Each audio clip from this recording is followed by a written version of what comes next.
Metteur en scène, il y a quelque chose de l'artisan qui me convient bien. Auteur, j'ai jamais osé me considérer comme auteur. C'est très récemment que je me suis dit, bon, dans le fond, je crois que je peux commencer à me dire qu'il y a quelque chose de cet ordre. Il n'y a pas eu un moment où tout à coup c'était clair que c'était ça. Moi j'ai l'impression que tout s'est construit pour arriver au théâtre, qui est un peu l'art qui rassemble tout ce que j'aime. Le rapport à l'autre, parler du monde sans en parler de façon immédiatement politique ou engagée de façon ostentatoire. La fantaisie évidemment aussi, l'humour à fond quand même, parce que rire c'est quand même la première activité de ma vie.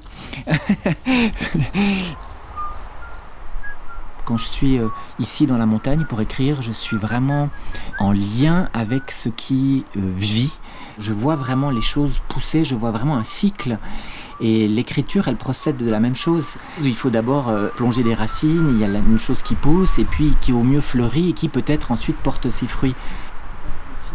Écrire, c'est une façon de donner vie, d'autant plus que j'écris pour la parole de quelqu'une ou quelqu'un d'autre. Donc j'écris vraiment pour le corps vivant, puisque le théâtre, c'est un art vivant par essence. Ouais. Et celui qui lui plaît, justement, Don José, d'entrer dans la taverne, tandis que Bohémienne et Contrebandier en sortent. Quand j'étais enfant, je jouais beaucoup.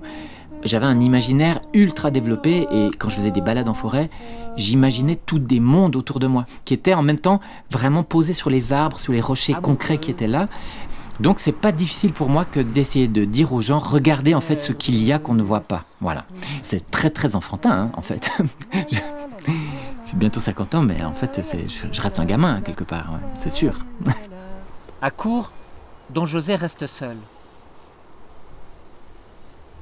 À Jardin, Carmen lui fait face. Ça, c'est une chose que j'adore dans le théâtre, c'est que c'est quand même un art de peu de moyens, surtout tel que je le pratique. Je veux dire, ça demande avant tout un corps face à d'autres corps. Ça demande vraiment pas grand-chose de plus. Et pour moi, cette économie-là, elle est aussi très politique, parce qu'elle redit, on n'est pas obligé de faire avec beaucoup, on peut faire avec très peu.